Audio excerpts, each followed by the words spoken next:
Hello friends, welcome to our YouTube channel. तो आज का हमारा टॉपिक है ग्रेडिंग सिस्टम। और जो भी चैनल पर नए हैं वो चैनल को सब्सक्राइब कर लें। साथ ही हमारे टेलीग्राम चैनल को भी ज्वाइन कर लें, जिससे उन्हें आने वाले वीडियोस के बारे में अपडेट मिलता रहेगा। और टेलीग्राम चैनल का लिंक आपको डिस्क्रिप्शन में मिल जाएगा। ठीक है, तो चलिए हम अपने टॉपिक पर चलते हैं। हमारा क्वेश्चन है, ग्रेडिंग पद्धति के बारे में विस्तार से बताएं। Discuss grading system. तो आज हम इसके बारे में विस्तार से जानेंगे। आइए। शिक्षा के क्षेत्र में छात्रों द्वारा की गई प्रगति का मूल्यांकन करना अति महत्वपूर्ण विषय रहा है। विभिन्न विद्वानों ने इस पर अपने अपने विचार प्रस्तुत किए हैं। उचित मूल्यांकन प्रणाली द्वारा छात्रों का उचित मूल्यांकन करके ही छात्रों के भविष्य को संवारा जा सकता है। छा, छात्र और अध्यापक दोनों के लिए यह जानना अति आवश्यक है कि शिक्षण प्रक्रिया सही दिशा में हो रही है या नहीं। इसके अतिरिक्त अभिभावक भी यह जानने के लिए उत्सुक रहते हैं कि उनके बच्चों ने कैसी प्रगति की है। इसे जानकर शिक्षक और अभिभावक दोनों ही बच्चों का सही मार्गदर्शन कर सकते हैं। इसके अतिरिक्त विद्यार्थियों को भी अपनी शैक्षिक उपलब्धि का ज्ञान प्राप्त हो जाता है, जिससे वे अपनी शैक्षिक योजनाएं उसी के अनुसार बनाते हैं। हमारे देश में वर्षों से इसके लिए परीक्षाओं की व्यवस्था होती रही है, जिसमें छात्र प्रश्न पत्र में दिए गए प्रश्नों के उत्तर देते हैं और परीक्षकों द्वारा उसका मूल्यांकन करके उन्हें अंक प्रदान किए जाते रहे। यह अंक 0 से 100 तक के प्राप्तांक हो सकते हैं। प्राप्त अंकों के आधार पर छात्रों को प्रथम, द्वितीय या तृतीय श्रेणी प्रदान कर दी जाती है। यह प्रणाली बिना किसी संशोधन या परिवर्तन के चली आ रही है, जिसका कोई तार्किक और वैज्ञानिक आधार नहीं है। इस प्रणाली की आलोचना समय समय पर की जाती रही है। इसकी आलोचना परीक्षकों द्वारा अपनी विचारधारा और उस समय की मानसिक स्थिति के आधार पर की जाती रही। इसके अतिरिक्त जहां 59.9% प्राप्तांक पाने वाले छात्र द्वितीय श्रेणी प्राप्त करता है, वहीं 60% अंक प्राप्त करने वाले छात्र प्रथम श्रेणी प्राप्त करता है, जबकि वास्तव में दोनों छात्रों की योग्यता में कोई अंतर नहीं होता है। ठीक है। अंकन प्रणाली की इन कमियों के कारण माध्यमिक शिक्षा आयोग तथा शिक्षा आयोग ने अंकों के स्थान पर ग्रेड प्रणाली का सुझाव दिया। 1975 में एनसीईआरटी के द्वारा जारी framework of curriculum for 10 year school में भी ग्रेड प्रणाली की सिफारिश की गई थी। ठीक है, 1975 में एनसीईआरटी के द्वारा जारी किया गया था framework of curriculum for 10 year school. उसमें भी ग्रेड प्रणाली को अपनाने की बात कही गई थी। राष्ट्रीय शिक्षा नीति 1986 की plan of action national policy on education में भी विश्वविद्यालय स्तर पर ग्रेड प्रणाली अपनाने की बात कही गई। परीक्षा सुधार के क्षेत्र में कार्यरत विषय विशेषज्ञों का ध्यान ग्रेड प्रणाली ने आकर्षित किया। उनके विचार में फलांकों के वर्गों जिसे कि इंग्लिश में मार्किंग कैटेगरीज कहा जाता है। ठीक है, तो उनके विचार में फलांकों के वर्गों को कम करके आंकिक प्रक्रिया की त्रुटियों को कम किया जा सकता है। इस प्रकार ग्रेड प्रणाली के अपनाए जाने को सिद्धांत रूप में स्वीकार करने के पश्चात भी ग्रेडों की संख्या पर एक मत निर्णय नहीं हो पाया है। कुछ लोगों के मत में 5 बिंदु ग्रेड और कुछ लोगों के 7 बिंदु और अन्य कुछ लोगों के मत में 9 बिंदु ग्रेड प्रणाली उचित थी। तो ये जो ग्रेड पॉइंट थे, किसी का कहना था कि 5 ग्रेड पॉइंट रहना चाहिए, किसी का 7 और किसी का 9। तो इसी में मतलब सभी का जो मतलब विचार था वो अलग अलग था। ठीक है, आइए फिर आगे बढ़ते हैं। विश्वविद्यालय अनुदान आयोग यूजीसी तथा अनेक विश्वविद्यालयों में 1975 और 1976 में ग्रेड प्रणाली पर कार्यशालाएं आयोजित की गई और इसके आधार पर 7 ग्रेड पॉइंट प्रणाली अपनाने पर सहमति बन पाई। यह ग्रेड ओ, ए, बी, सी, डी, ई और एफ है। ठीक है, इसका वर्णन निम्नलिखित है। तो ये चार्ट बना लेंगे, इसके बारे में हम लोग नीचे से विस्तार में जानेंगे। ठीक है, तो ये चार्ट बनाना बहुत इंपॉर्टेंट है। जैसे मान लीजिए 7 ग्रेड पॉइंट है, ओ, ए, बी, सी, डी, ई, एफ, जिसमें कि एफ सबसे हुआ वेरी पुअर, ई हुआ पुअर, डी हुआ बिलो एवरेज, फिर सी हुआ एवरेज, बी हुआ एबव एवरेज और ए हुआ वेरी गुड और ओ हुआ आउटस्टैंडिंग। इस आधार पर हम कह सकते हैं कि ओ सबसे ऊंचा ग्रेड हुआ, उसके बाद ए है, फिर बी है, फिर सी है, फिर डी, फिर ई और एफ। ठीक है, तो ये अंक हुआ। अंक का मानक जो है वो यूनिवर्सिटी तय कर सकता है। जैसे 0 अंक वाले को एफ ग्रेड दिया जाएगा, ये यूनिवर्सिटी तय कर सकती है। ई वाले को 1 अंक वाले को ई ग्रेड और 6 अंक वाले को ओ ग्रेड, ये यूनिवर्सिटी का अधीन है। चलिए नोट जान लेते। इन कार्यशालाओं में यह भी कहा गया है कि तकनीकी संस्थानों और कृषि विश्वविद्यालयों में 5 ग्रेड पॉइंट प्रणाली अपना ली गई है, जो उनकी परिस्थितियों में उपयुक्त हो सकती है। ठीक है, इन कार्यशालाओं में यह भी कहा गया है कि तकनीकी संस्थानों और कृषि विश्वविद्यालय जहाँ 5 ग्रेड पॉइंट भी अपना लिया जा सकता है और अपनाई गई है, जो उनकी सिचुएशन के अनुकूल हो। ठीक है, तो बहुत जगह 7 है, बहुत जगह 5 है। तो परीक्षकों द्वारा प्रत्यक्ष रूप में ग्रेड प्रदान किए जा सकते हैं, परंतु आवश्यकता होने पर प्राप्तांकों को भी सामान्य संभाव्य वक्र के आधार पर 7 भागों में बांटा जा सकता है। विभिन्न विषयों के लिए न्यूनतम ग्रेड औसत परीक्षा परिषद या विश्वविद्यालय द्वारा निर्धारित किए जा सकते हैं। ठीक है, तो ये न्यूनतम ग्रेड औसत जो परीक्षा परिषद और विश्वविद्यालय निर्धारित करते हैं। यद्यपि यह निर्धारण क्षेत्र विशेष की आवश्यकता पर निर्भर करेगा, फिर भी न्यूनतम औसत ग्रेड संपूर्ण पाठ्यक्रम के लिए 2 या डी होना चाहिए।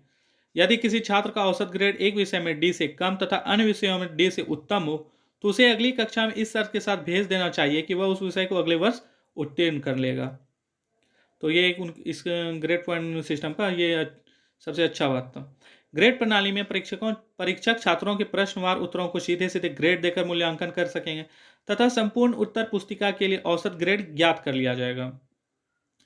ग्रेड औसत की गणना के लिए सभी ग्रेडों को अंकों में परिवर्तित कर लिया जाएगा और उसके पश्चात उनका औसत ज्ञात कर लिया जाएगा, जिसे ग्रेड बिंदु औसत कहा जाता है। ज्ञात बिंदु ग्रेड प्रणाली में ओ को 6, ए को 5, बी को 4, सी को 3, डी को 2, ई को 1 और एफ को 0 अंक दिए जा सकते हैं। इसका वर्णन निम्न है। तो ग्रेड बिंदु औसत की गणना कैसे होगी ये देख लेते हैं हम लोग। ठीक है, आइए देख लेते हैं। तो सबसे पहला है प्रश्न संख्या, उसके बाद है ग्रेड और तीसरा है ग्रेड बिंदु। जैसे मान लीजिए कि ए में छात्र को बी ग्रेड आया। ठीक है, तो बी ग्रेड का यहाँ पे 4 मार्क्स दिया हुआ है, तो यहाँ से आप लोग देख सकते हैं। जैसे बी मतलब पहले क्वेश्चन में छात्र को बी ग्रेड आया जिसमें 4 मार्क्स थे, फिर दूसरे में ए ग्रेड 5 मार्क्स, तीसरे में बी ग्रेड 4 मार्क्स, इसी तरह सारा आया। तो यहाँ पर टोटल हम लोग देखेंगे ग्रेड बिंदु कितना आया, 29 आया और प्रश्न संख्या कितना था, 7 था। तो इसका औसत हम लोग निकाल लेंगे। तो यहाँ पे देखेंगे 4.14 आ गया। ठीक है, 29 जो ये ग्रेड बिंदु है, आप इसको ऐड करेंगे तो 29 आएगा। 4 + 5 + 4, 5 4 9 4 13, 5 18, 4 22, 4 26, 3 29। ठीक है, आगे बढ़ते हैं। जब विभिन्न प्रश्नों के लिए भार वेटेज असमान हो, तब विभिन्न प्रश्नों के ग्रेड बिंदुओं को प्रतिशत में गणना कर उनका योग कर लेते हैं और उसे 100 से भाग देने पर ग्रेड बिंदु ज्ञात हो जाता है। इसका वर्णन निम्नलिखित है। चलिए अब ये भी देख लेते हैं।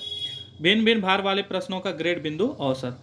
प्रश्न संख्या देख लेते हैं 1 से 5 तक है और फिर संकलित ग्रेड बिंदु औसत, जिसे कि जीपीए शॉर्ट में कहते हैं। ठीक है, तो ये रहा आपका प्रश्न संख्या 1 2 3 4 5 है। अब देख लीजिए भार मतलब कितना, किसका कितना वेटेज है। तो पहले क्वेश्चन का वेटेज है 25%, दूसरे का 10%, फिर तीसरे का 20%, फिर चौथे का 25%, फिर पाँचवें का 20%। तो टोटल ये परसेंट जोड़ेंगे तो 100% हो जाएगा। ठीक है, 25 25 50 हुआ और फिर 20 20 10 20 20 40 10 50 50 50 100% हो गया। ठीक है, तो चलिए पहले क्वेश्चन में छात्र को बी ग्रेड आया, तो ग्रेड बिंदु उसका हो गया 4। दूसरे में बी ग्रेड आया, उसका ग्रेड बिंदु हो गया 4। तीसरे में सी ग्रेड आया, उसका ग्रेड बिंदु हो गया 3। चौथे में 0 आया तो उसका चौथे में 6 नंबर आया तो उसका ग्रेड हो गया 0। ठीक है, पाँचवें में 3 ग्रेड बिंदु है तो उसके ग्रेड आ गया सी। ठीक, और फिर देख लेते हैं कुल भार, जिसका जैसे देख लीजिए 25% है तो उसको 100, फिर 10% का 40, फिर 20% का 60, 25% का 150, 20% का 60। ठीक है, तो भार तो इसका टोटल हो गया 410 और उसे 100 से डिवाइड करना है तो 4.10 जीपीए आ गया। आइए इसको हम लोग एक बार फिर से देख लेते हैं। तो जैसे 5 क्वेश्चन है तो सारे का भार और ग्रेड, फिर ग्रेड बिंदु और कुल भार अलग अलग है। तो जैसे देखिए पहले क्वेश्चन का वेटेज है 25%, दूसरे क्वेश्चन का 10%, तीसरे क्वेश्चन का 20%, चौथे का 25% और पाँचवें का 20%। तो टोटल कितना परसेंट हो गया, 100%। इसको ऐड करने पे आ जाएगा। ठीक है, आप इसे ऐड करके देख सकते हैं। फिर देख लीजिए पहले क्वेश्चन में छात्र को आया बी ग्रेड आया, दूसरे में बी ग्रेड है, तीसरे में सी ग्रेड है, चौथे में ओ ग्रेड है, पाँचवें में सी ग्रेड है। तो ग्रेड के अनुसार से हम ग्रेड बिंदु बैठा लेंगे। बी ग्रेड बराबर 4 ग्रेड बिंदु हो गया। तो इस तरह यहाँ पे पॉइंट बैठा लेना है। तो अब इनका कुल भार जो है 25% और को भार को ग्रेड बिंदु से मल्टीप्लाई कर देंगे तो आ जाएगा 25% इंटू 4 100 हो गया, 10% इंटू 4 40, 20% इंटू 3 60 हो गया, 25% इंटू 6 150 हो गया। फिर पाँचवें क्वेश्चन में 20% इंटू 3 60 हो गया। ठीक है, तो जब इसको ऐड करेंगे कुल भार को तो ये आपका 410 410 हो जाएगा। ठीक है, तो इसे 100 से डिवाइड करने पे हमें जीपीए निकल जाता है, जिसे कि ग्रेड औसत बिंदु कहते हैं, ग्रेड पॉइंट एवरेज। ठीक है, आइए आगे बढ़ते हैं। यदि प्रश्न पत्र प्रश्नों की प्रकृति के अनुसार खंडों में विभाजित है, जैसे एक खंड में वस्तुनिष्ठ प्रश्न है, दूसरे में लघु उत्तरी प्रश्न है और तीसरे खंड में दीर्घ उत्तरी प्रश्न है, और हर प्रश्न का भार समान है, तो हर खंड के औसत बिंदु ग्रेड की गणना कर तीनों का औसत निकाय संकलित ग्रेड बिंदु औसत प्राप्त किया जा सकता है। उदाहरण से समझते हैं। जैसे पहले खंड का ग्रेड बिंदु औसत है 4.25, दूसरे खंड का ग्रेड बिंदु औसत है 5.15, तीसरे का है 4.50। तो ये तीनों को ऐड कर लेंगे, जिससे कि आएगा हमारे पास 13.90, और इसे फिर 3 से डिवाइड करने पर हमें उसका एवरेज मिल जाएगा। तो उसका एवरेज ग्रेड बिंदु कितना आ गया? 4.63। ठीक है, अब हम लोग ग्रेड प्रणाली के लाभ जान लेते हैं। इससे विभिन्न विश्वविद्यालयों और बोर्ड के विद्यार्थियों की तुलना सरलता से की जा सकती है। ग्रेड की सहायता से किया गया मूल्यांकन अधिक विश्वसनीय होता है। ग्रेड प्रणाली एक सामान्य मापन का कार्य करती है, जिससे विभिन्न विषयों और संकायों में अध्ययनरत विद्यार्थियों की शैक्षिक उपलब्धि की तुलना सरलता से की जा सकती है। फिर एक ग्रेड प्रणाली में छात्रों का एक विश्वविद्यालय या संस्था से दूसरे छात्र दूसरे संस्था या विश्वविद्यालय में स्थानांतरण सरलता से किया जा सकता है। तो इसी के साथ हमारा ये वीडियो समाप्त। और अगर आपको ये वीडियो पसंद आया तो प्लीज़ कमेंट करें और चैनल को सब्सक्राइब करना ना भूलें। Thank you guys.